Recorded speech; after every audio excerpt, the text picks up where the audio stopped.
dari perjalanan amaliyah kita sampai mana tahapnya maka kita menjalankan mengembalikan diri tadi. Kalau emang sempurna, nah terjadilah beberapa hal tadi. Cuman kita merujuk kepada hadis-hadis Rasulullah SAW yang banyak yang terjadi itu kan jasadnya tidak dimakan oleh tanah lagi. Itu yang banyak begitu, seperti suhada-suhada di Perang Badar. Dan banyak ulama-ulama tetap ditemukan jasadnya dalam keadaan utuh. Mungkin itu yang bisa kita patok. Kalau masalah jasad hilang, itu jarang sekali ditemukan walaupun ada gitu.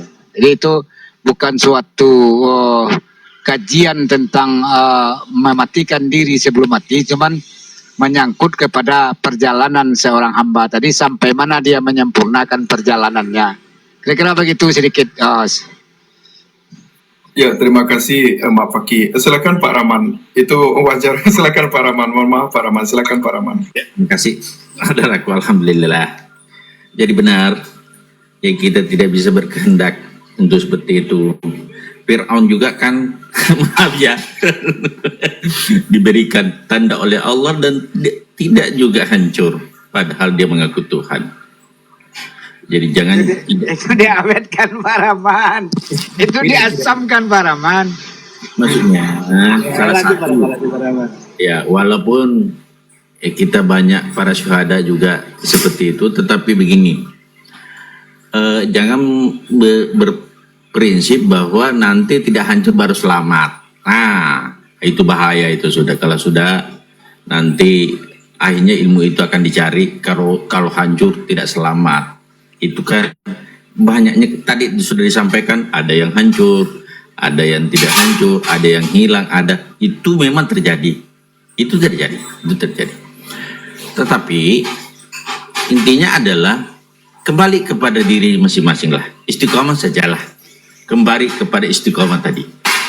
Kalau kita sudah istiqomah dengan apa yang disampaikan tadi, istiqomah dalam berucap, istiqomah dalam berpikir, istiqomah dalam melangkah, istiqomah dalam berbuat, istiqomah dalam berbaik sangka dan sebagainya dan sebagainya.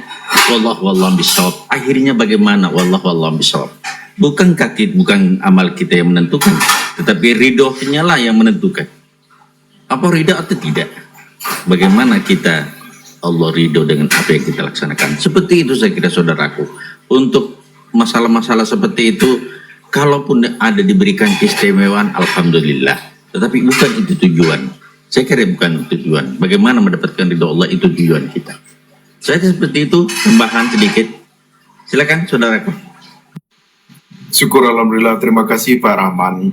Dan itulah syukur alhamdulillah dalam satu penjabaran kita untuk mengkaji ini kan tidak didasarkan dengan narasi bisikan yang terlahir daripada hati kita yang selalu memperdayai dan terlahir daripada bisikan pikiran kita, lalu itu kita sampaikan, tidak. Tetapi apa yang dikatakan Mak Fakih, apa yang dikatakan Pak Rahman, itu adalah sesuatu real, adanya nas di situ. Ada nas di situ yang dapat kita terima dengan baik. Syukur alhamdulillah. Yang bahayanya itu adalah sesuatu penjelmaan daripada bisikan hati lalu dan pemikiran kita, lalu itu yang kita sampaikan sehingga dia terbelakang dan membelakangi ayat-ayat Allah, hadis serta hal-hal yang nas daripada alim ulama dahulu. Di situ akan banyaknya bisikan yang memperdayai diri yang akan saling menyesatkan satu sama yang lain. Itu yang bahaya. Itu yang bahaya. Nah, ada kadangkala kita menyinggung sedikit, ada orang kan mengatakan kalau sudah sampai kepada hakikat baik dan buruk itu sama. Nah, itu keliru. Bagaimana keliru? Itu adalah sesuatu hal yang dibutakan akal tersebut yang menjadi sakit dan hati itu tidak adanya pancaran nur keilahian. Itu yang pertama. Bila mana kita merujuk kepada nas, dalilnya adalah di surat Al-Maidah ayat 100 yang diperintahkan Allah kepada malaikat Jibril alaihissalam untuk menyampaikan kepada Nabi Muhammad SAW kepada orang Yahudi, kepada kaum Quraisy. Pada masa itu diperintahkan kepada Nabi Muhammad, katakanlah, tidaklah sama baik dan yang buruk meskipun banyak keburukan itu menarik hatimu, maka bertakwalah kepada Allah, wahai orang-orang yang mempunyai akal sehat, agar kamu beruntung. Jadi jangan nanti kita mengkaji hakikat baik dan buruk itu sama. Itu adalah sesuatu kekeliruan yang telah dibutakan dengan asumsi liar kita semata. Tidak. Jangan diisbatkan baik dan buruk itu adalah hasil daripada yang diakibatkan asumsi kita sendiri, yang tidak adanya nas di situ akan menyesatkan banyak hal, terutama menganiaya diri kita sendiri, karena itu dikatakan akal kita sakit serta hati kita itu berpenyakit yang dibutakan oleh sifat keduniawian, sehingga tidak terpancarnya nur keilahian yang tidak dapat membedakan antara mana yang hak, yang mana yang batil, yang mana yang baik, mana yang buruk. Itu hati-hati di sana. Semakin orang yang tajam dalam suatu kemakrifatannya, dia semakin tahu dasar-dasar hukum di atas perjalanannya tadi, sehingga seorang tersebut tahu dia kedisiplinan, keilmuannya. Sebagaimana syariat tadi adalah suatu kewajiban, bukan bentuk daripada dasar hukum, tetapi syariat itu adalah kewajiban yang mana berwajib di situ terhimpun adalah fikih, tasawuf dan tauhid. Syariat ini adalah himpunan fikih, himpunan daripada tasawuf, himpunan daripada tauhid, dan dia nanti merujuk kepada akhlakul karimah. Maka dasar hukum itulah berwajib orang itu tahu akar hukum, wajib orang itu tahu bertasawuf, wajib orang itu bertauhid. Tasawuf tanpanya hukum akan menjadi zindik.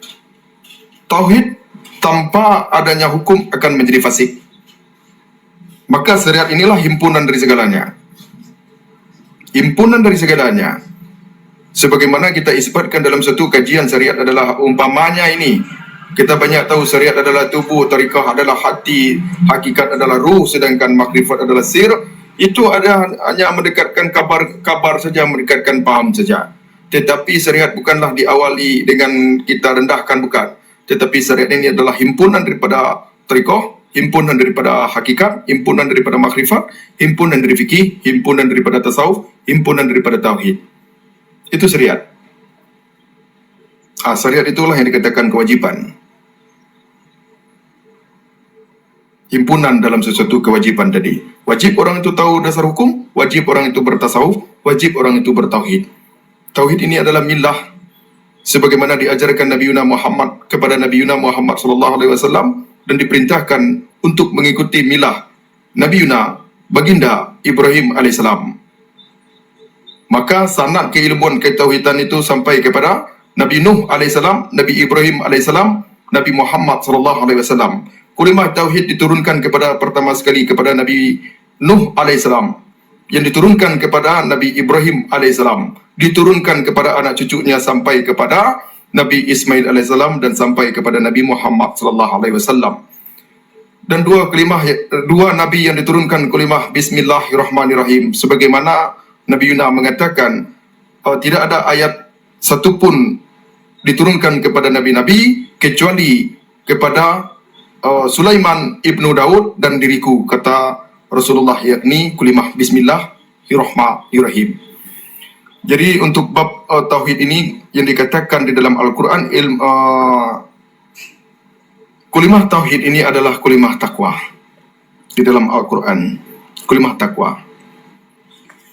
Itulah para nabi yang diturunkan dasarnya kepada Nabi Nuh alaihissalam, diturunkan kepada Nabi Ibrahim alaihissalam, diturunkan kepada Nabi Ismail alaihissalam, sampailah keturunan yang ditetapkan kepada Nabi Muhammad sallallahu alaihi wasallam. Maka di tahayat akhir itu kita disambut dengan Allahumma Sayyidina Muhammad, dan disambung lagi dengan Ibrahim di sana. Berarti di situ ada rangkaiannya.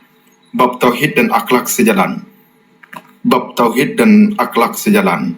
Maka menyempurnakan akhlak dikatakan rahmatan lil alamin baginda Muhammad sallallahu alaihi wasallam, yang dibawa ketauhidan oleh Nabi Ibrahim alaihissalam.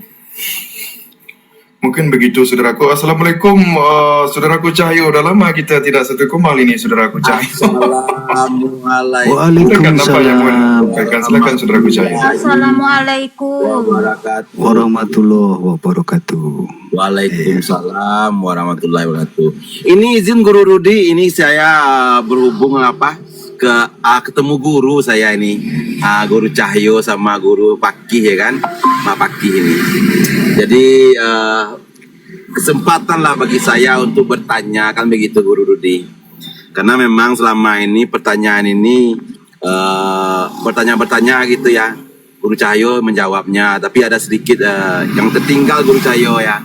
Yang mau saya tanyakan nih Guru Cahyo, boleh Guru Cahyo? Silahkan. Ya, terima kasih Guru Cahyo. Mak Pakih boleh ya menjawab, mungkin ada beda versinya ya.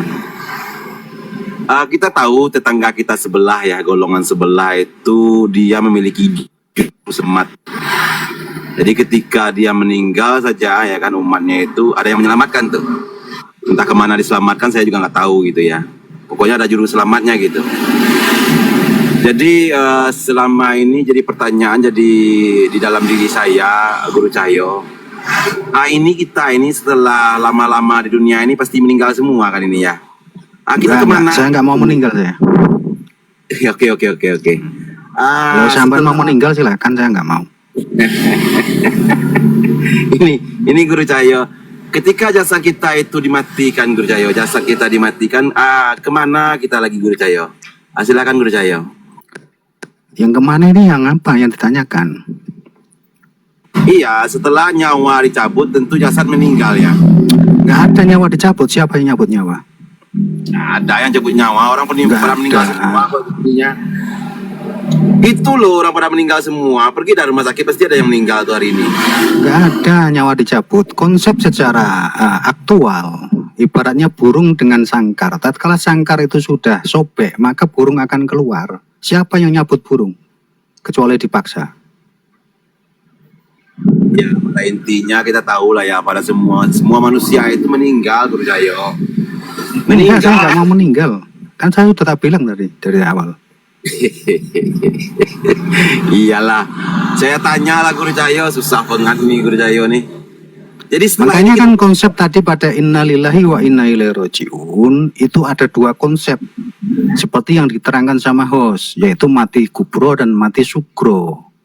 Tapi kalau mati suri dan mati yang lainnya ini pada kalimat kullu nafsin dha'iqatul maut. Nah, itu yang harus dipelajari. Ya, silakan dimulai Guru Cahyo. Ini pertanyaan saya selama ini Guru Cahyo. Silakan Guru Cahyo. Iya, ya sampai mau bahas yang mana karena ada dua kematian ini. Ya udah bahas aja semua Guru Cahyo, tanggung aja Guru Cahyo kita. Tadi kan sudah diterangkan sama host. Makanya dibagi-bagi menjadi tingkatan-tingkatan itu tadi. Nah, referensinya di sini ada dua. Ada kalimat kullu nafsin dha'iqatul maut, ada inna illahi wa inna ilaihi rajiun. Inna illahi wa inna ilaihi rajiun ini ada sukro dan ada kubro. Nah, sedangkan kullu nafsin dha'iqatul maut ini ada tiga perkara. Ada mati suri katanya tadi. Ada mati badaniyah. Ada mati ajma'iyah. Nah, mau pilih yang mana? Nah, kematian ini yang disebut kematian yang mana? Yang innalillahi apa kullu nafsin dha'iqatul maut? Sama-sama kematian ini. Ya diurai aja semua Guru Cahyo. Mohon Guru Cahyo supaya kami di sini ada 42 mata memandang Guru Cahyo. Silakan Guru Cahyo.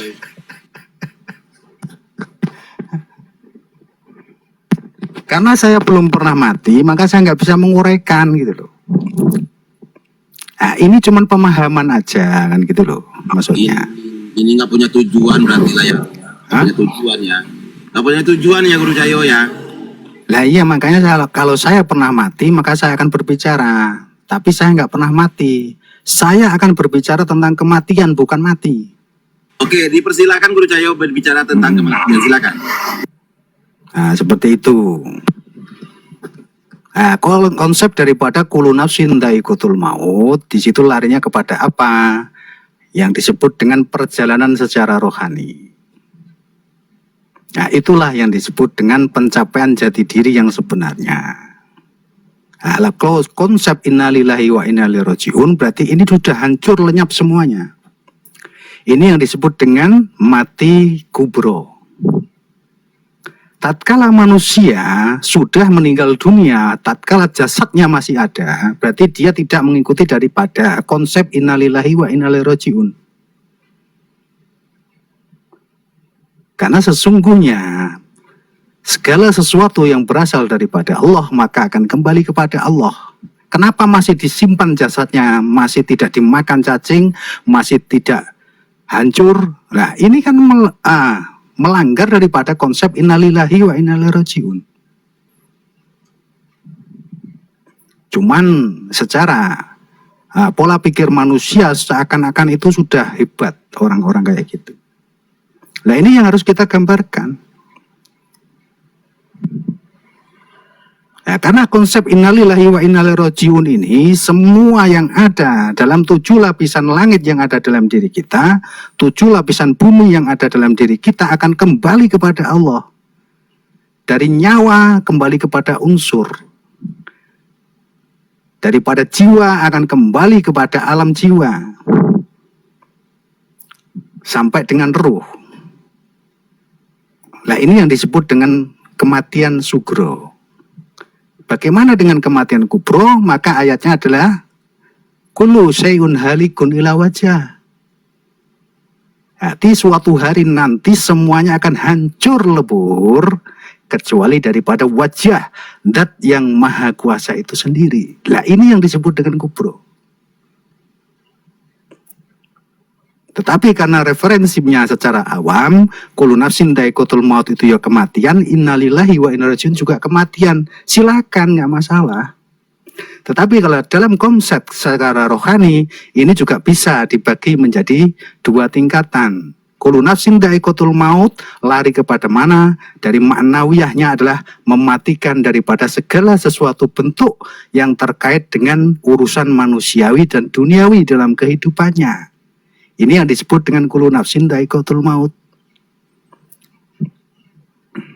Karena setiap yang bernapas atau setiap yang berjiwa akan merasakan kematian. Bukan mati, tapi merasakan kematian. Kenapa tidak mati? Karena ada dasarnya. Dalam tafsir Ibnu Munir dikatakan, ruhnya seorang mukmin tidak pernah mati. Dan ilmunya tidak pernah hancur. Maka tidak ada yang mati. Matinya kapan? Tatkala kullu syai'un halikun ila wajah. Lah, ini yang disebut dengan kematian kubro itu tadi. Kapan datangnya? Nggak tahu. Karena itu urusannya Allah. Tetapi kita harus meyakini. Lah, inilah konsep daripada yang disebut dengan kematian kubro. Karena segala sesuatunya akan dihancurkan, dileburkan sama yang maha kuasa. Yang ada cuman yang maha kuasa itu sendiri. Nah, konsep innalillahi wa inna ilaihi raji'un ada 2, makanya ada sukro, ada kubro. Tetapi kullu nafsin dha'iqatul maut secara rohani, inilah perjalanan yang disebut mencapai jati diri yang sebenarnya. Nah, itu pemahaman kami seperti itu. Maka ada hadisnya yang disebut dengan mutu qabla mauta. Nah, konsep daripada kullu nafsin dha'iqatul maut ini adalah mutu qabla mauta. Bagaimana pembelajarannya? Tidur. Nyata itu.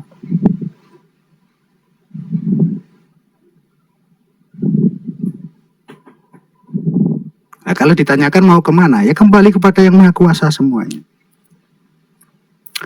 Kalimatnya sudah innalillahi wa inna ilaihi raji'un.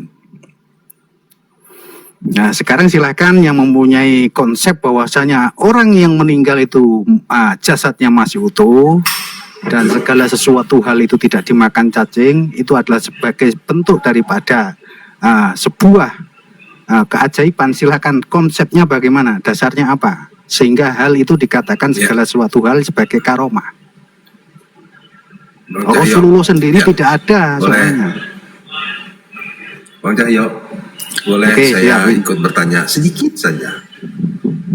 Itu kalau dia kembali kepada Tuhan itu yang disebut innalillahi wa inna ilaihi raji'un. Kalau tak kembali bagaimana? Kalau Allah tidak meridhoi bagaimana? Tidak ada. Bagaimana itu Bang Ridho? Adakah? Karena kalimat itu adalah kalimat mutlak yang tidak bisa ditolak oleh siapapun. Dikala dirimu memelintir dengan pola pikir sehingga menjadikan tolak ukur sebagai penegasan dan pembalikan daripada ayat, maka itu adalah pola pikirmu, tidak diterima dalam hukum. Karena konsep awal semua kembali ke situ. Karena ya, maksud saya kalau konsep tadi yang Bang Cahyo katakan itu benar, artinya saya tidak sedikit mau pun narik ke dalam dia. Karena itu ke dalam, sesuai konsepnya benar. Saya Bang Cahyo itu benar. Saya sangat respect dan sangat mengetahui juga hal itu yang oleh Bang Cahyo. Cuman persoalannya kalau dia tidak kembali ruh itu, artinya tidak diridhoi Allah itu kembali ke Tuhan. Berarti Allah dusta. Karena ada satu ayat. Berarti ada Allah satu dusta ayat kalau tidak kembali. yang mengatakan, ada ayat mengatakan surat Al-Fat. Gimana? Saya suruh lupa ayatnya. Mengatakan, ya ayat Tuhan nafsul mutmainnah irji'i ila rabbiki radiyatan mardiyah. Ya, fatuli fi ibadi wa tuli janatin. Di situ mengatakan, mohon maaf, saya lanjutkan sedikit aja. Mengatakan, wahai orang yang berjiwa tenang, kembalilah kepada Tuhan, ridho dan diridhoi. Nah, kalau pertanyaannya dia tidak diridhoi oleh Tuhan itu, artinya dia tidak jiwanya tidak tenang. Katakan dia tidak suci, ruhnya atau arwahnya, kan pasti otomatis bisa tidak kembali kepada Tuhan itu. Artinya tidak sampai kepada Tuhan itu. Eksaknya kan begitu. Jadi gini saudaraku, surat apa tadi? Maksud saya ayat itu surat Al-Fat, ayatnya saya lupa Bang Asari. Ayatnya saya lupa. Cuman berarti surat pembuka Al-Fat, ya artinya. Tuhan nafsu mana? Ya, artinya di situ tuntutan Allah kepada umat Rasul. Ini kan Saya pembuka mengklaim Al-Fat. itu adalah tuntutan Allah. Ya. Ya. Artinya bahwa itu adalah tuntutan Allah kepada umat Rasul. Jadi jiwa yang tenang. Jiwa tenang artinya banyaklah klasifikasinya seperti Bang Cahyo katakan tadi. Ada kubro, ada subro tadi. Itu saya sudah memahami. Jadi mungkin itulah klasifikasinya, meliputi itu semua. Tetapi kalau itu diridhoi, kalau dia tidak diridhoi, bagaimana? Oke. Sederhana itu jawabannya. Saya mohon izin berpendapat boleh? Siapa? Ya, saya Dewi Ratna host. Silakan Mbak. Iya, begini. Oh iya, kan Mbak Dewi. Saya berpendapat begini, innalillahi wa inna ilaihi raji'un ya. Segala sesuatu itu berasal dari Allah dan akan kembali pula kepada Allah. Ini saya merujuk ke surat Al-Baqarah ayat 28. Di dalam kehidupan manusia itu ada 5 fase. Fase yang pertama adalah mati. Kapan itu mati? Pada saat kita belum terlahir ke dunia, jika bakal kita masih bercecer di tanah, karena kita terbuat dari saripati tanah, itu kita disebut mati karena kita belum ada. Kemudian fase yang kedua kita hidup di kandungan, terlahir ke dunia, ini fase yang kedua hidup. Fase yang ketiga adalah mati. Mati itu terpisahnya roh dengan jasad, rusaknya jasad, yang kemudian kita dikubur. Kemudian fase 4, kita akan dibangkitkan di akhirat nanti. Setelah kita bangkit, kemudian Allah menimbang amal perbuatan kita, baik buruknya perbuatan kita. Nah, setiap manusia ini akan mendapatkan imbalan masing-masing. Mereka yang berbuat baik, mereka dapatnya surga, dan mereka yang berbuat tidak baik mendapatnya neraka. Setelah mereka mendapatkan imbalan masing-masing, kemudian fase yang kelima adalah innalillahi wa inna ilaihi raji'un. Semua akan kembali kepada Allah. Itu jawaban dari saya Bang Win. Terima kasih, monggo dilanjut. Iya. Jadi gini. Sebentar, Jadi begini. Sebentar Bang Pengobatan. Saya masih ingin sebentar. Izin butuh dia Mbak Dewi ya. Sebentar. Ya, monggo.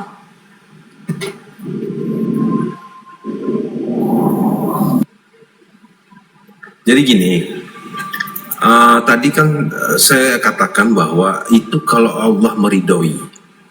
Kalau dia tidak meridhoi, katakan dalam kematian itu di alam kubur tadi, di situ ada pertanyaan marifat yang disebut man rabbuka, itu pertanyaan marifat itu.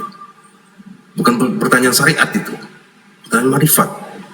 Nah, bagaimana untuk mempertanggungjawabkan pertanyaan itu nantinya secara marifat juga? Nah, jadi Bukankah makanya saya semua- bilang, Bukankah apakah semua sudah mendapatkan ridho dan diri? balasan? Sebentar, ini kan persoalannya di jiwa atau ruh tadi itu tenang atau tidak, atau terkontaminasi, kan kita belum paham lagi ini. Tuhan mengizinkan tidak?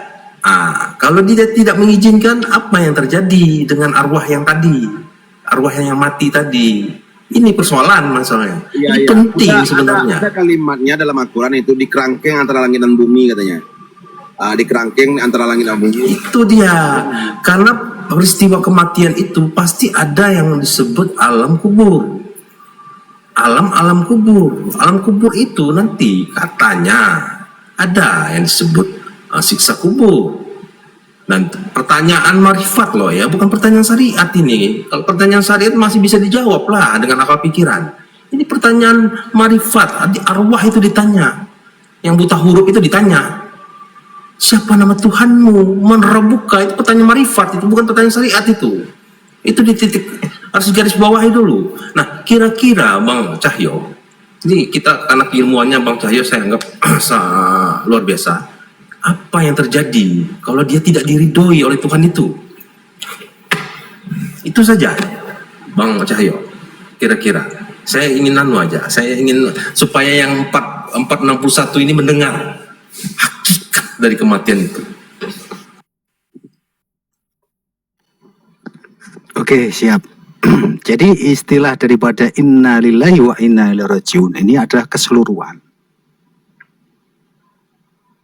Ya, kenapa di situ kok harus ada ridho? Tatkala sudah inna lillahi wa inna ilaihi rajiun, ini berarti sudah ridho muncul sesuai dengan dasar daripada yang disampaikan Dewi tadi. Daripada tahap yang kelima, yaitu yang disebut dengan inna lillahi wa inna ilaihi rajiun. Nah, mengenai daripada ya ayat Tuhan nafsul mutmainnah irji ila rabbiki radiyatan mardiyah fatkuli fi ibadi watkuli jannati, ini adalah makom untuk mencari daripada sejati daripada hidup, bukan lari kepada kematian. Tetapi untuk membuka jati diri yang sebenarnya, bagaimana menempatkan segala sesuatu bentuk hidup dan kehidupan ini agar mencapai kepada ridho, mardiyah, dan fatkuli fi ibadi watkuli janati. Nah, sekarang kalau kita konsepkan di situ lari kepada kematian, di situ ada kalimat ya ayat Tuhan nafsul mutmainnah. Berarti di sini melambangkan atau menggambarkan ada hibroh dalam manusia itu masih hidup dan menjalankan kehidupan. Bukan mencapai kepada kematian. Gitu. Nah, inilah perjalanan daripada kerohanian yang harus dituntut. Karena makom tertinggi seseorang yang sudah mencapai level daripada kamilah, dia bisa mengembalikan daripada jiwa yang tenang itu kepada Tuhannya. Nah, setelah dia mengembalikan daripada jiwa yang tenang dalam dirinya kepada Tuhannya, maka di situ ridho yang akan diterima. Setelah ridho diterima, ya, di situ akan ditempatkan kepada tempat yang semestinya. Nah, ini yang disebut dengan hukum kan gitu. Ya. Jadi kalau Oke. kita Jadi gantikan di begini. situ, gimana? Jadi begini Bang Cahyo. Ini manusia klasifikasinya beda-beda nih. Ya. Ada yang tadi beriman dan bertakwa. Ada yang hidupnya selamanya bermaksiat. ada hidupnya bermacam-macam dengan kecintaan duniawi, ya kan? Terus mati tiba-tiba semua itu. Apakah dipukul rata semua itu yang diridhoi Allah itu? Itu yang saya maksud. Saya bukakan kitab yang namanya Kalau Daqaiqul Akbar. kalau Ya. yang disebut insan sudah, kamil, saya referensikan aja. saya percaya itu. Saya referensikan pada kitab Daqaiqul Akbar ya. Di situ proses kematian tatkala Israel ini mencabut nyawa seseorang, maka di situ disowankan langsung kepada Allah Subhanahu wa taala. Tidak ada yang tidak disowankan.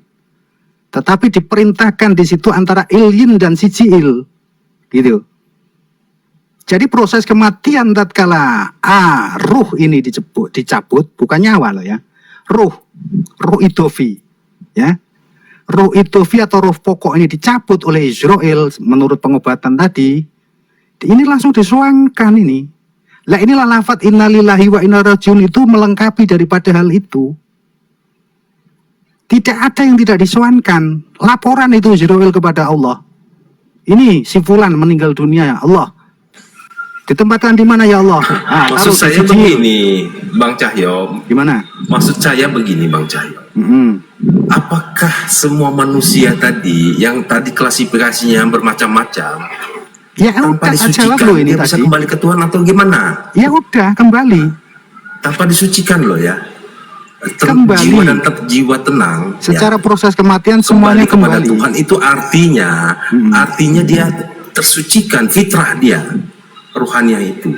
Tapi kalau yang kematian klasifikasi tadi ada yang mati bermaksiat sebelumnya, ada yang belum bertobat, ada macam-macam itu. Kalau itu larinya kepada ayat yang berbunyi innallaha la yadzlimunan nasa sai'a. Ya. Sesungguhnya Allah tidak pernah mendolimi makhluknya, tidak pernah mendolimi daripada manusia itu. Cuman proses kematian berbeda-beda. Lah inilah yang disebut dengan innallaha la yughayyiru ma biqaumin hatta yughayyiru saya bukan proses bi anfusihim. kematiannya. Saya dengarin dulu Bang Cahyo. Saya bukan masalah proses kematiannya. Setelah Sampai dia bilang mati, tadi ada yang bermaksiat terus mati, ya toh? Ada yang berbuat artinya dosa ini terus semua mati. orang kan ada matinya berbeda-beda nih ya. Lah iya, matinya ini proses berbeda-beda. namanya, Pada saudaraku. saat dia meninggalkan jasad itu, terus yang dikatakan innalillahi kembali ke Tuhan. Terus ya maksud saya, apakah ini semua diridhoi Tuhan? Ya Rohani diridhoi, kalau nggak yang diridhoi tidak nggak mungkin bertobat mati tadi. dia. Di situ yang jadi persoalan buat saya. Jadi ridho ini meliputi daripada 5 perkara ya.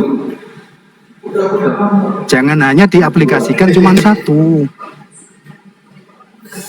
Kalau kita berbicara ridho, Enggak. di sini ada 5 perkara tahapan ridho.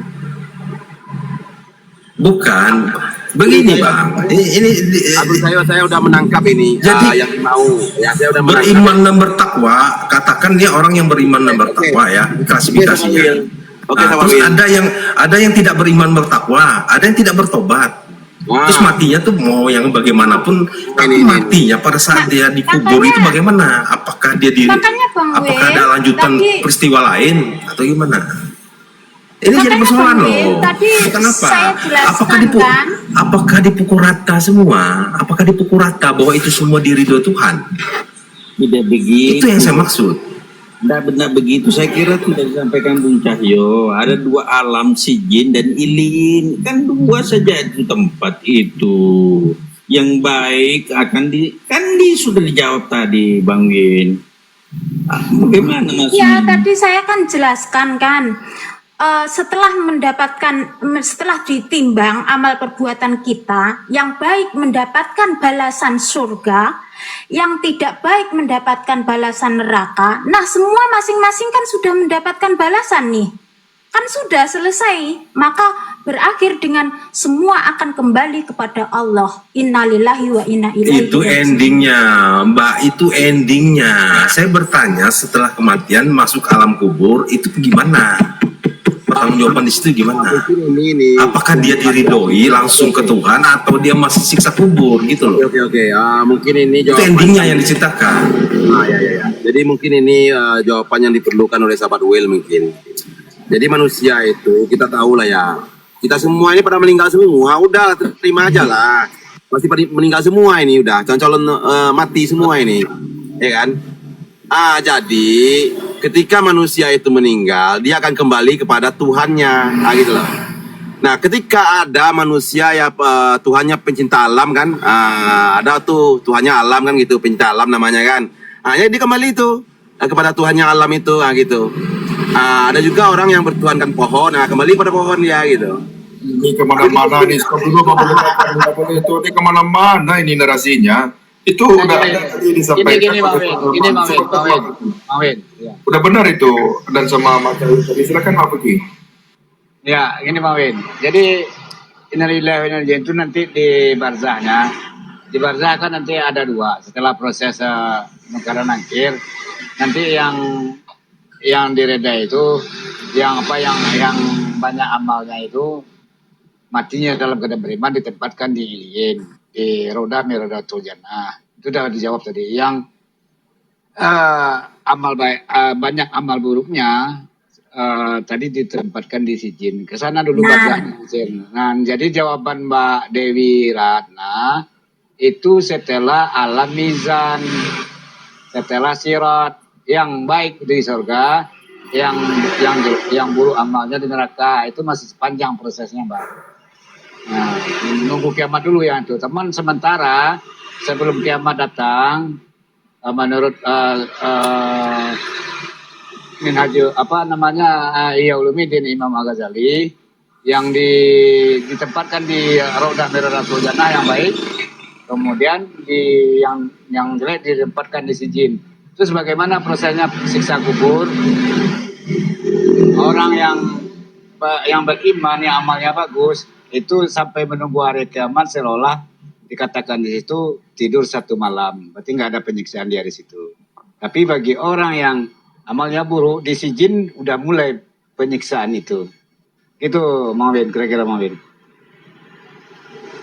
Jadi arahnya Bang Win ini sebenarnya kami memahami pertanyaan Bang Win ini kemana, saya memahami. Cuman ranahnya kita ini ngaji hukum.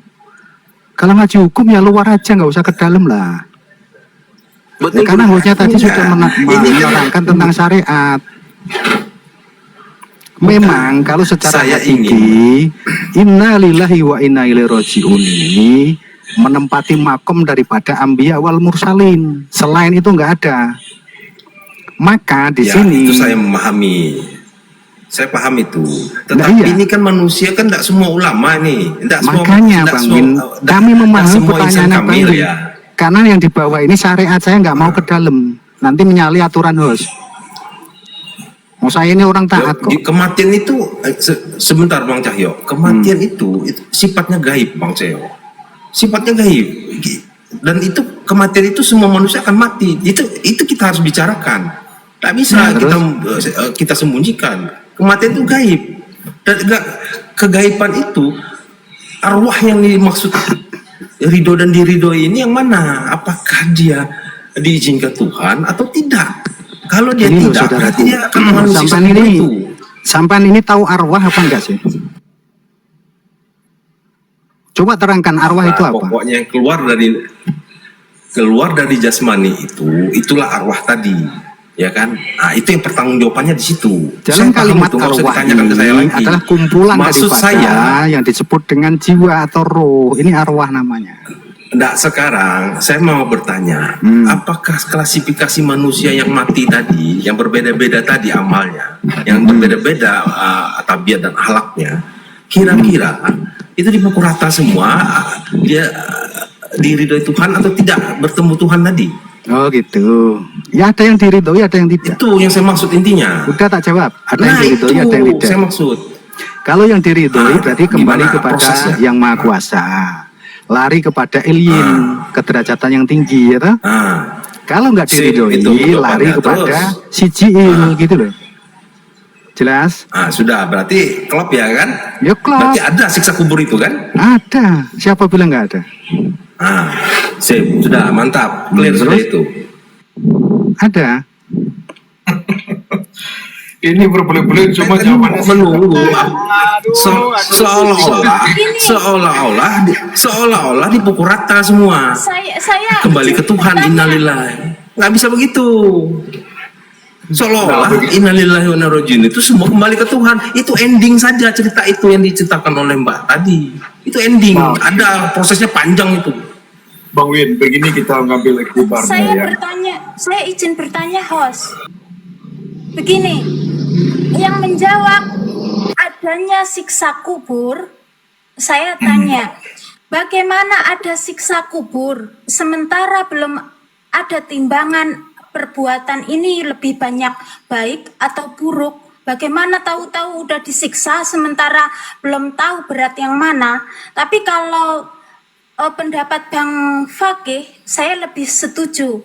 Mereka yang amalnya baik seolah-olah tidak terasa, hanya semalam aja, tapi mereka yang amalnya buruk Jadi udah tahu dia Mbak Dewi ini was-was. lari keluar dari konsep yang dibicarakan awal tadi. Kan ada 5 tahapan tadi.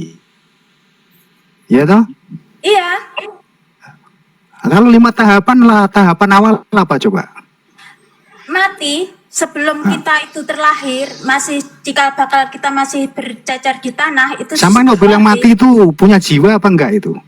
Unsur-unsur itu. Soalnya kita kan belum. Saya nanya, Ini ya. unsur-unsur yang ada di alam itu punya jiwa, punya naf apa enggak? Saya akan katakan kapan kita bisa disebut naf itu pada saat sperma itu bertemu dengan Sekarang ovum. sampean tadi bilang mati, tatkala unsur itu ada di bumi kan? Iya, Nah, sekarang di bumi itu dia hidup apa enggak? mati Nah, kok bisa mati? karena kita belum terlahir ke dunia. Oh, Saya belum akan bilang, terlahir. saya bilang disebut nafs, saya disebut jiwa itu hidup pada saat sperma itu keluar dan bertemu dengan ovum, membuahi, itu baru disebut hidup. Ya enggak begitu. Itu sih menurut Itu kehidupan. pendapat saya. Antara satu lebih itu namanya kehidupan. Hidup itu cuma satu, enggak ada 2. Maksudnya Mbak ini begini ini. Ini Mbak ya. Bagaimana Iya. bisa kita di azab sementara timbangan belum ada gitu kan? Iya. Nah, sekarang ini Mbak. Sebenarnya timbangan itu sudah ada semenjak kita sakratul maut. Bagaimana kita memandang datangnya Israel, itu udah tahu kita sebenarnya di mana tempat kita. Bagaimana cara kedatangan Israel itu ke kita. Bagi orang yang amalnya kurang daripada kebaikannya, amal buruknya lebih banyak, itu Israel datangnya menyeramkan. Begitu yang dijelaskan oleh Imam Al-Ghazali dalam Ihya Ulumuddinnya bab sakratul maut. Enggak ada, Imam Ghazali nerangin itu enggak ada di Ihya. Iya, silakan dibuka bab sakratul maut tentang sifat datangnya Israel. Buka Itu dulu di Pak ya, dakwah baru adanya itu. bilang iya, makin Bapak baca dakwah, saya baca iya.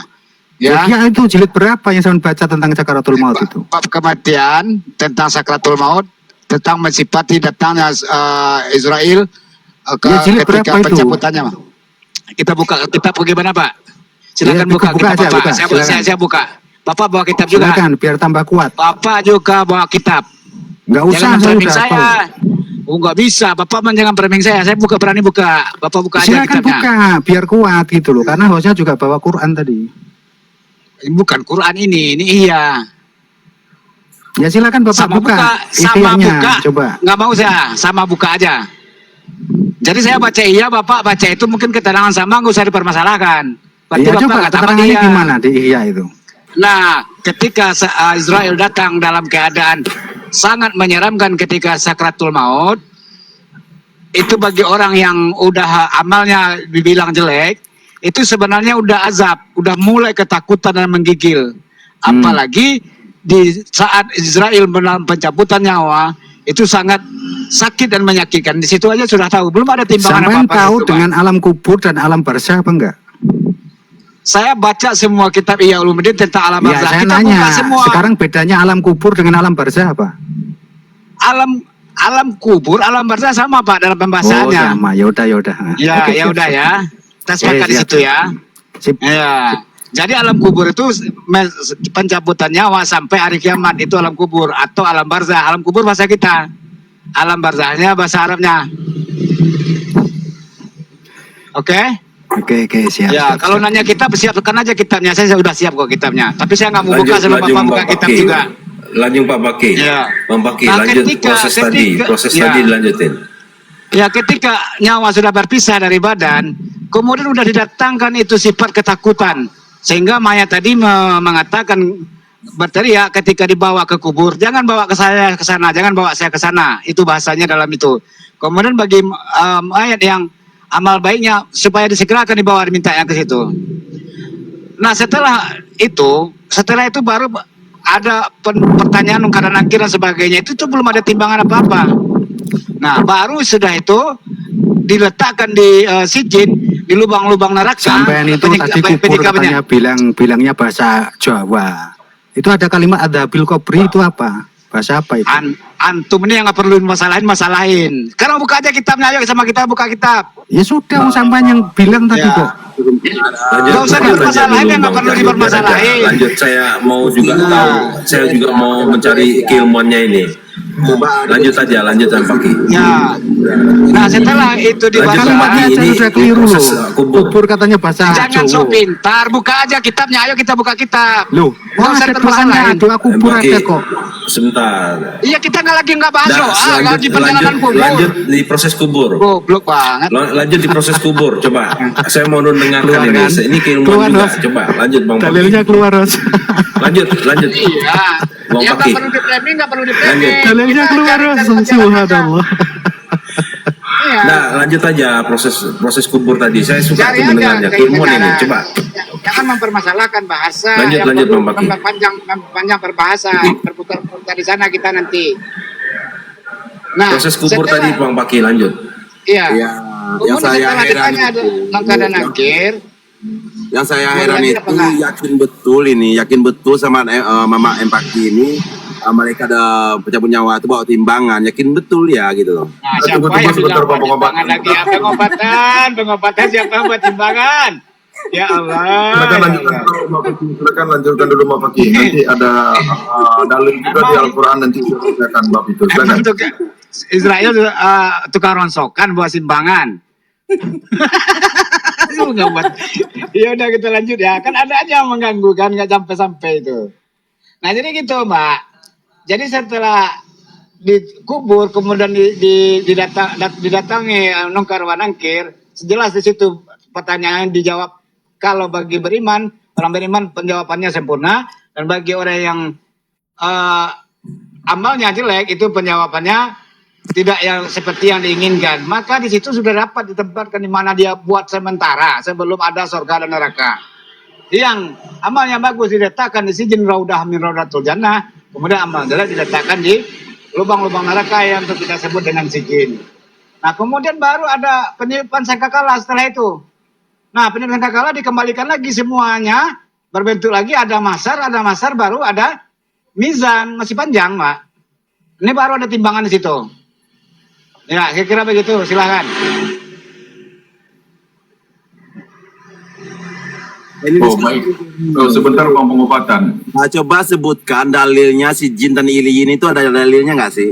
Ada di dalam Al-Quran, ada itu, Bang, pengobatan. Itu nggak perlu dibantah itu. Karena si jin dan alien itu pernah saya membaca ada suatu surah. Ada itu. Itu ada itu, nggak perlu dibantah itu.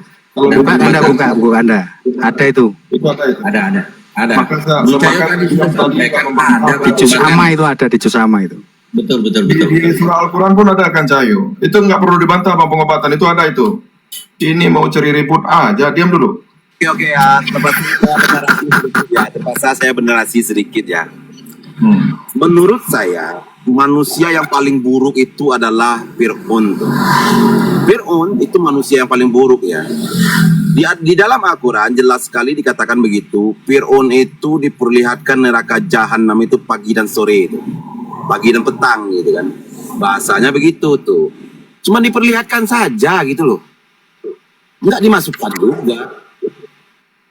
Loh, Fir'aun juga pernah ada di jannah loh. As-Su'ara 57. Nah itu tuh, saya jadi bingung ini sama Guru Cahyo ini nih. Kenapa semua orang masuk yang masukin neraka tadi yang ini ya, Mak Paki ya. Ini memang sengaja ini joker. Bentar, Bang, pengobatan ya. ini kan adalah dikatakan yaumul hisab dan yaumul mizan yang diterangkan tadi. Itu sudah ada isyarah yang Allah berikan kepada manusia selagi hidup sebagai tanda dan petunjuk agar manusia itu berfikir. Apa dalilnya? Azab itu ada. Penyakit hati pada seseorang itu pun azab bagi dirinya. Gelisah jiwanya di sana. Karena tuntutan itu adalah kepada jiwa yang tenang. Penyakit hati ini berprasangka buruk itu azab. Kalau untuk kita mencari dalil sebagaimana dalilnya di surah Al-Isra. Ya, azab itu sudah ada di dunia ini. Bukankah itu adalah sesuatu hal kekuasaan Allah? Yaumul hisab sudah ada di dunia ini untuk iktibar kepada kita bahwasanya di akhirat nanti ada. Begitupun juga yaumul akhir, begitu juga hukum mizan. Sebagaimana dalilnya adalah surah Al-Isra ayat 13 sampai ianya kepada 16. Dan setiap manusia telah kami kalungkan catatan amal perbuatan di lehernya.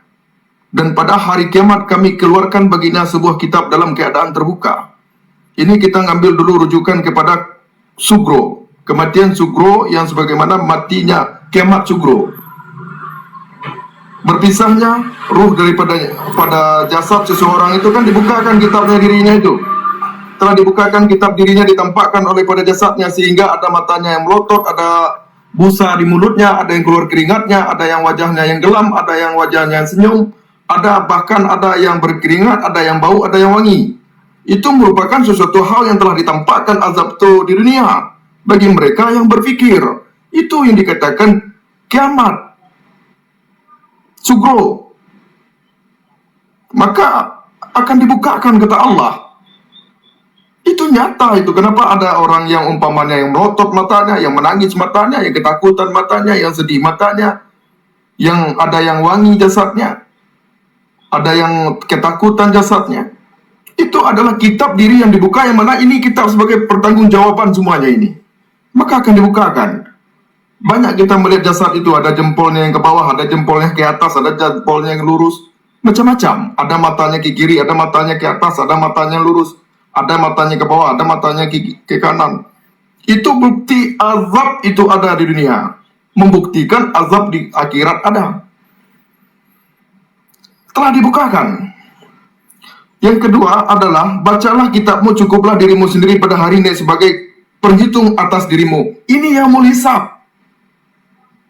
Kita membaca diri kita hisab diri kita dahulu. Bukankah itu adalah isyarah yang Allah berikan kepada kita selama kita hidup di dunia ini? Sebagaimana tadi yang diterangkan oleh Kang Cahyo, Pak Rahman dan Mak Fakih tadi, itu benar ayatnya. Ada di dalam Al-Quran tuh si jin dan alien tadi itu. Itu tidak bisa dibantah. Itu ada di Al-Quran. Yang ketiga adalah, barang siapa berbuat sesuai dengan petunjuk Allah, maka sesungguhnya itu keselamatan dirinya sendiri. Dan barang siapa tersesat, maka sungguh kerugian itu bagi dirinya sendiri. Dan seorang yang berdosa tidak dapat memikul dosa orang lain, tetapi kami tidak akan menyiksa sebelum kami mengutus seorang rasul. Ini sudah ada. Maka disebutkan iqra' kitabaka tadi. Jadi jangan kita menunggu sakaratul maut. Jangan kita menunggu di alam kubur dulu. Jangan kita menunggu di akhirat. Rupanya selama kita hidup ini, Allah telah memberikan isyarah tadi selama kita hidup. Yaumul mizan, yaumul hakir, yaumul hisab. Mantap Bang Hos. Luar biasa. Itu ya jawabannya, benar. Harus ada penolong di dunia ini, baru itu bisa. Kalau nggak ada penolong, sesat itu akan tersiksa kubur. Yakin saya itu. Penolong itu penting. Siapa penolong itu? Cari itu. Itu makanya pikiran kita ini. Rasulullah itu. Coba sabar Will, Makanya Rasulullah itu. Sebentar. Saya mau menambahkan sedikit. Saya mau menambahkan sedikit pengobatan. Coba narasikan penolong itu apa ya? Ya, artinya di situ bahwa ada yang diutus Allah tadi ya, yaitu Rasulullah tadi. Rasulullah itu memegang hak prerogatif, dia pemberi rahmat yang alamin beserta isinya termasuk umat Rasul itu. Tapi saya nggak setuju kalau Rasulullah itu penolong, nggak setuju saya. Pemberi syafaat. Pemberi syafaat itu hak mutlak Allah loh. Ayo, Rasulullah gimana itu itu Dewi? pemberi syafaat. Ada 2 hak prerogatif Rasul itu. Silakan tidak berkenan, tapi itulah yang dimaksud. Kalau itu tidak didapatkan, kalau itu tidak didapatkan, Bang Cahyo, dengerin. ya tadi yang terjadi, yang dipisahkan oleh Bang Asro tadi. Jelas itu ayatnya itu. Iya, antum nggak baca tuh asbabun nuzulnya itu buat waktu pembebasan Mekah, bukan buat alam nggak. Nah, sekarang kalimatnya mana Rasulullah sebagai penolong mana? Ya, antum buka kitabnya. Ayatnya mana? Kitabnya ya.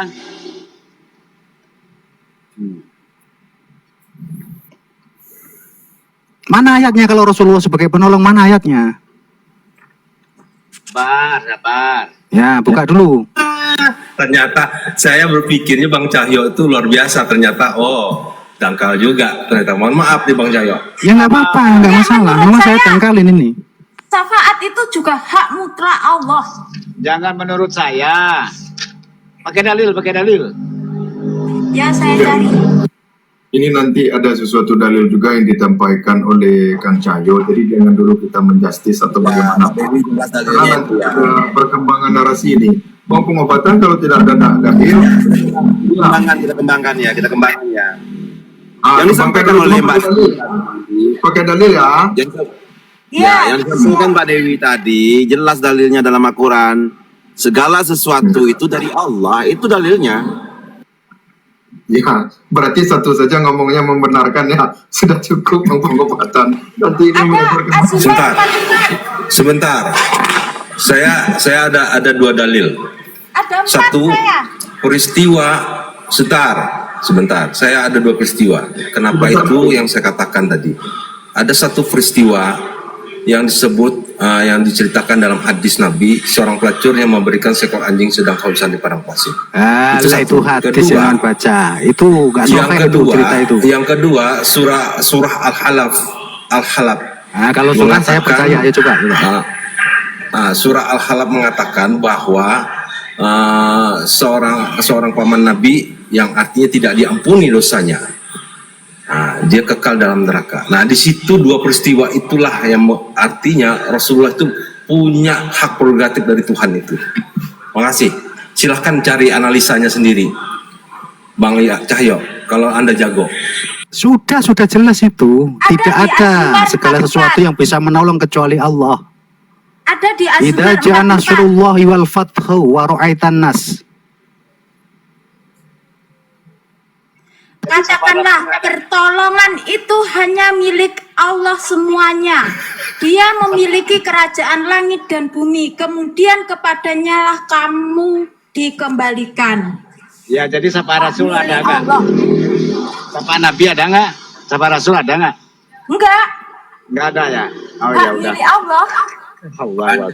Syafaat Rasulullah ada. Ada. Kalau Allah yang menghendaki bagaimana? Ada itu Mbak. Ini sebagaimana Nabi Muhammad SAW bersabda, ku tinggalkan 2 perkara yang kusiakan. Bentar dulu Bang Asar. Maaf, dipotong dulu Bang Asar. Ini yang Cahyo bilang nggak ada tuh. Dia bilang nggak ada tuh. Oh enggak, sekarang Bang kita Cahyo tadi bilang nggak ada. dulu. Sekarang kita kan ada sesuatu. Nanti Bang Cahyo mungkin ada juga dalilnya atau bagaimanapun, tidak apa-apa. Kita diskusi sehat, jangan menjustis. Nah, maksud dalam pada hal ini Rasulullah mengatakan, ku tinggalkan 2 perkara. Yang pertama adalah Al-Quran, yang kedua adalah sunnahku. Sebagaimana yang mengikuti sunnahku, maka ia tidak akan tersesat. Sunnah ini apa? Hikmah. Hikmah apa? Perkataan Nabi yang kita ikuti, cara Nabi kita ikuti, perbuatan Nabi yang kita ikuti. Itu hikmah. Karena yang terkandung dalam sesuatu hal itu, Sayyidah Aisyah mengatakan, sesungguhnya Rasul ini adalah Al-Quran yang berjalan. Maka yang terlahir diucapkannya itu hikmah, yang dia berbuat itu adalah hikmah, sebagaimana hikmah itulah yang dikatakan sunnah, yang dicontohkan daripada Nabi yang kita ikuti. Nah, wasiat itu adalah Al-Quranul Karim. Sebagaimana itu tidak larinya daripada petunjuk-petunjuk Allah, maka itu adalah dikatakan syafaat. Syafaat Rasul sudah ada di dunia ini. Sebagaimana pertolongan itu, kita mengikuti langkah-langkah dia, perjalanan-perjalanan dia. Maka keilmuan apapun tetap ia bersanad kepada Rasulullah. tetap ia bersanad kepada Rasulullah kalau ia berkeyakinan akan Islam. Tetap ia bersanad kepada Rasulullah. Itu syafaat adalah sunnah, syafaat adalah Al-Quran. Nah, di dalam tadi itu Mbak mengatakan syafaat yang tadi itu adalah pertolongan itu adalah hidayah yang dihantarkan Allah. Itu syafaat bermakna di situ hidayah. Hidayah itu adalah pertolongan Allah. Itu konteks ayatnya di situ, Mbak Dewi. Mohon maaf, Bos. Kalau host disinonimkan seperti itu saya nggak setuju. Karena kalimatnya Nasru sama Al-Hadi itu mempunyai kederajatan yang berbeda, gitu loh. Jangan disamakan. Nanti kalau disamakan jadi rancu. Nah, gini aja nih. Cahaya Kumolo. Gimana? Yang jelas ya, yang langsung ininya ya. Hadis riwayat Tirmizi dari Ibnu Majah dari hadis Ubay bin Ka'ab. Nah, itu wangi nggak itu baunya itu? Apa tuh? Baunya wangi nggak kata situ? Allahu Akbar.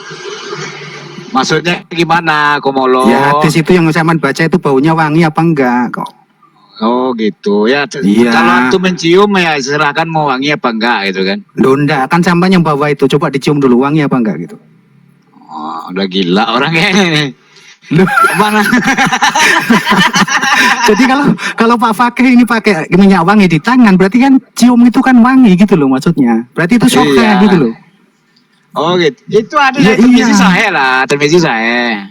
Tirmizi Sahih. Ini ada di As-Sajdah 4. Ketemu Apa lagi itu? nih. Allah yang menciptakan langit dan bumi dan apa yang ada di antara keduanya dalam 6 masa. Kemudian dia bersemayam di atas ars. Bagimu tidak ada seorang pun penolong maupun pemberi syafaat selain dia. Jelas?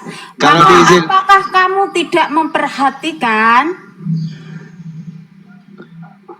Nah, oke. Bagimu tidak ada seorang pun penolong maupun pemberi syafaat selain dia. Dia itu merujuk kepada katanya hu enggak dari sana. Akhir daripada kalimatnya hu enggak di sana. Nah gini Ya aja, ini saya cek. Sebentar Mbak Putih. Ya. Itu hu di sana. Saya cek dulu. Nah, kalau hu konteksnya di sana merujuk kata ganti dia merujuk kepada Allah. Nah, untuk di sini Mas Cahyo, syafaat itu menurut Mas Cahyo apa? Syafaat itu bukankah syafaat itu ditranslate atau harfiahnya adalah pertolongan? Min dunihi, selain dia. Ya, Mbak gini Mbak. Ya, emang semuanya berasal dari Allah. Itu udah diakui. Kalau mandatnya dikasih kepada Rasulullah, boleh nggak? Boleh. Nah ini Hak prerogatif, boleh. hak prerogatif itu. Ya, Hak ini prerogatif baru. itu yang dimaksud. Nah, dengarkan dalilnya. Wangi apa enggak ya terserah kayo kumolo mau wangi apa enggak. Ya, ini saya bacakan ya. Iza kana yauma qiyamah kuntu imaman muttaqin wa khatiyahum wa sahiba syafaati nihim min ghairi fajrin min ghairi fakhrin. Itu jelas bahasanya langsung syafaatan, bukan ini lagi, bukan pengibaratan lagi. Nah, artinya begini Jaya Kumulo. Apabila dengar dulu bahasa Indonesianya, kalau antum orang Indonesia saya bacakan dulu bahasa Indonesianya ya. Apabila terjadi hari kiamat, maka aku adalah kata Nabi, pemimpin orang-orang yang bertakwa dan pemilik syafaat mereka dengan tanpa sombong. Hadis riwayat Tirmizi dari Ibnu Majah dari hadis Ubay bin Ka'ab. Wangi apa enggak Jaya Kumolo? Wangi enggak? Itu wangi, cuman gini, dalam pengertian syafaat itu kenapa kok harus diartikan syafaat, nggak ada arti lain? Oke. Begini Guru Cahyo ya. Jadi ada hadis, ada Al-Quran tuh. Jadi Al-Quran tidak boleh ya dibatalkan oleh hadis, nggak boleh. Kalau misalnya hadis itu bertentangan dengan Al-Quran, kita curiga tuh kepada hadis tuh. Walaupun dikatakan hadis itu sahih. Sekarang saya bacakan ayat dalam Al-Qurannya. Allah itu tidak membagi kuasanya kepada yang lain tuh. Quran ayat berapa? Jadi dalam Coba ayat Qurannya ayat berapa? Surat apa? Coba, jangan dalam Al-Quran Jadi, aja. Jadi hadis itu sudah bertentangan dengan Al-Quran. Ya, Saya tidak di situ, yang pengobatan bacakan Al-Qurannya surat apa, ayat berapa, biar kita cek. Jangan Al-Quran yang baru ini saya turun. bacakan ya. Ini saya bacakan ilmunya ya. Ini saya bacakan ilmunya. Enggak, Wahyunya bacakan. Ya. Ayat berapa, surat berapa? Itu Mohon dulu, maaf, biar Bos, ini biar kita cek. suruhmu tadi tenang-tenang. Tadi santai-santai Nggak sekarang mau dengar kacau ayat dari rumus. pengobatan kalau nggak ada ayatnya, nggak ada suratnya. Sering pengambilan ayat semaunya. Nggak mau. Iya, bacakan dulu ayatnya. Yang lain pada mau loh. Surat berapa? Yang lain pada mau loh. Surat berapa? Ayat berapa? Yang lain pada mau loh. Oke, Ya. oke, sekarang saya terangkan ya. Sekarang saya terangkan Sering ya. mengada-ada. Bunyinya Nah, begini. Oke, jangan oke. bunyinya dulu, Bunyinya ayatnya dulu. begini nih. Ayatnya surat berapa? Jangan ngatur-ngatur ya. Iya, Ini nggak apa. gimana, Ayatnya Boy? sering ngawur ayatnya masalahnya. Ayatnya sering ngawur. Ngawur. Ini loh, ini tahu deh. Ini tahu deh. Nggak jelas ayat dari mana dibacain ke kita. Ya, stop dulu di sini. Stop dulu di sini. Sebagaimana tadi kan pengobatan, kalau misalnya ada akurat, ada memegang Al-Quran, walaupun terjemahan dibaca juga nggak apa-apa, asal ada di situ landasannya. Tenang dulu pengobatan. jadi Tenang dulu. Sebenarnya di dalam hal tadi itu telah ada yang dikatakan syafaat. Sebagaimana hal itu di surat Al-Isra saja tadi itu telah ada itu, tetapi kenapa kita tidak jeli? Contoh, barang siapa berbuat sesuatu dengan petunjuk Allah, maka sesungguhnya itu untuk keselamatan dirinya sendiri. Dan barang siapa tersesat, maka sesungguhnya kerugian itu bagi dirinya sendiri. Dan seorang yang berdosa tidak memikul dosa orang lain, tetapi kami tidak akan menyiksa sebelum kami mengutus seorang rasul. Nah, di dalam Rasul di sini Al-Quran diturunkan kepada siapa? Tentu kepada Nabi Yuna Muhammad SAW. Itu yang pertama. Kenapa di sini dikatakan sebelum kami mengutus seorang Rasul? Rasul ini diutus untuk apa? Memberikan kabar kan? Memberikan kabar gembira dan suatu peringatan. Apakah kabar gembira ini merujuk ia kepada hal yang lain atau selain daripada Al-Quran? Tentu tidak. Tentu adalah Al-Quran yang membenarkan kitab-kitab dahulu. Kita tahu kitab tersebut seperti Taurat, Zabur, dan Injil. Yang kedua adalah sebelum kami mengutus seorang rasul, sebagaimana ini adalah memberi peringatan. Telah diingatkan, tetapi tidak ianya mengikuti. Di situ kan ingkar. Contoh seperti Pak Rahman ini memberikan sesuatu dalil kepada saya, memperingati saya. Lalu saya ingkar dan menolak hal tersebut, berarti saya kafir.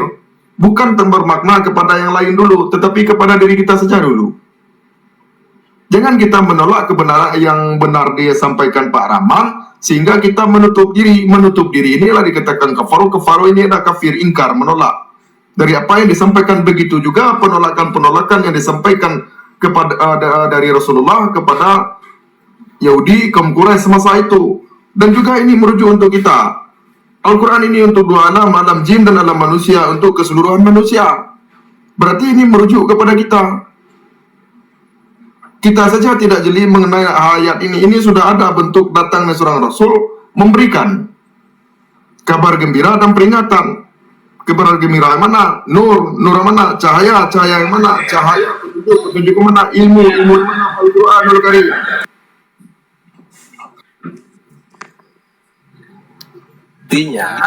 Artinya Allah itu tidak turun tangan sendiri. Dia menguasakan kekuasaannya itu kepada orang kekasihnya. Itu Rasul itu. Itu maksudnya. Itu logikanya. Astagfirullahaladzim. Saya ketemu lagi nih. Silakan Mbak Dewi, silakan.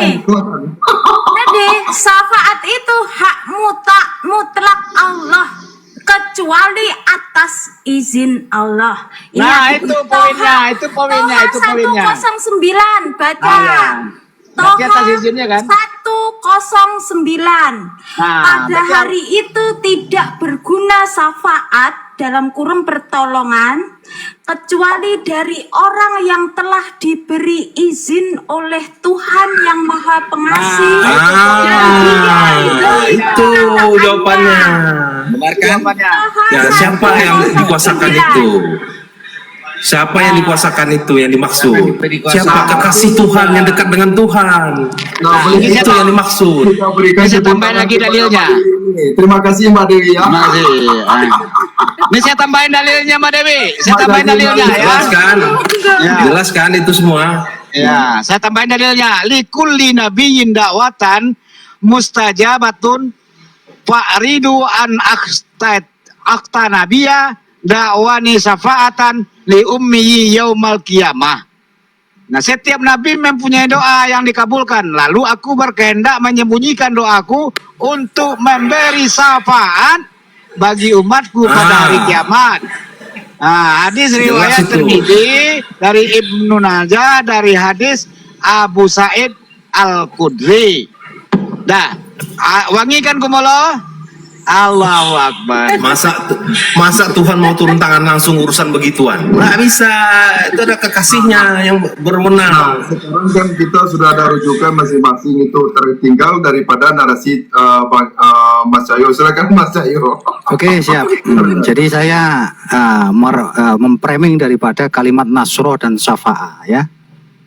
Kalau itu disamakan, berarti konsepnya gagal. Konsepnya gagal. Karena nasro ini adalah kemutlakan daripada tatkala wal akhiratu hasanah. Itu nasro. Nah, hak kemutlakan daripada itu disampaikanlah kepada yang disebut dengan Muhammad. Bukan Rasul. Kalau sampai bilang Rasul saya tolak.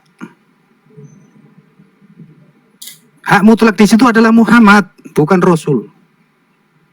Kenapa saya menolak? Karena Rasul ini banyak. Tapi kalau Muhammad wahidan. Satu. Kalau Rasulullah Shallallahu Alaihi Wasallam, Nah, itu satu. nah itu maksudnya. Itu satu. Guru Cahyo ini berlebihan Guru Cahyo. Di kampung saya Muhammad namanya itu.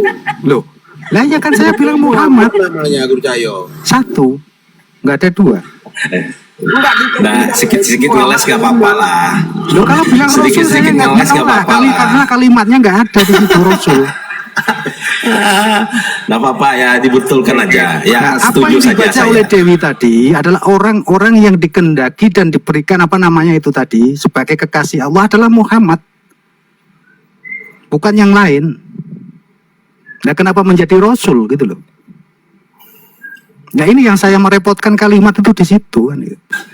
Karena Rasul ini Bang adalah Cahyo, bentuk begini, Bang jamak, Cahyo, gitu loh. begini Bang Cahyo. Kita Gimana? ini semua di akhir zaman ini adalah umat Rasul, Rasulullah Ya, nggak SAW. bisa lah kok, Kalau umat di Rasul. zamannya Isa itu ada juga umatnya, di zaman Musa ada juga umatnya. Kan Itu begitu. kaum bukan umat. Kagak anggaplah kaum mau umat, nggak masalah. Nggak- Yang jelas nggak kita perlu di yang akhir di-framing, zaman di-framing. siapa pemimpinnya? Siapa Aneh aja pemimpinnya? dipermasalahin. Kecuali yang berguna lah jadi dipermasalahin. nggak Ini yang apa-apa nggak kalau berguna bahasa dipermasalahin. Bang Cahyo mau ngeles-ngeles sedikit, tapi ujungnya juga sama ya, jadi persoalan. Ya Kita sama, tapi fine-fine saya aja. menolak Rasul. Tapi Muhammad ibni Abdillah saya di situ posisinya. Kalau Rasul itu banyak karena kalimat jamak gitu loh. Ya iyain aja, iyain aja, Muhammad itu bukan Rasul. Apa? iyain Bukankah aja. Nabi Ngapain Muhammad itu tuh? adalah Rasul? Siapa? Bukankah Nabi Muhammad itu adalah Rasul? Bukan. Nah, Nabi Muhammad ya Nabi Muhammad. Rasul beda. Rasul ini kalimat jamak. Kalau Rasulullah ini adalah yang disebut dengan isrim ma'rifat. Mana yang Merujuk kepada menunjukkan satu jamak? orang gitu loh. Dari kalimat Rasul mana yang menunjukkan jamak coba? Nah, Rasul itu Huruf kan apa? jamak kalimatnya. Enggak, huruf apa yang menyatakannya jamak? Lah Rasul itu kalimat jamak. Allah. Gimana tuh?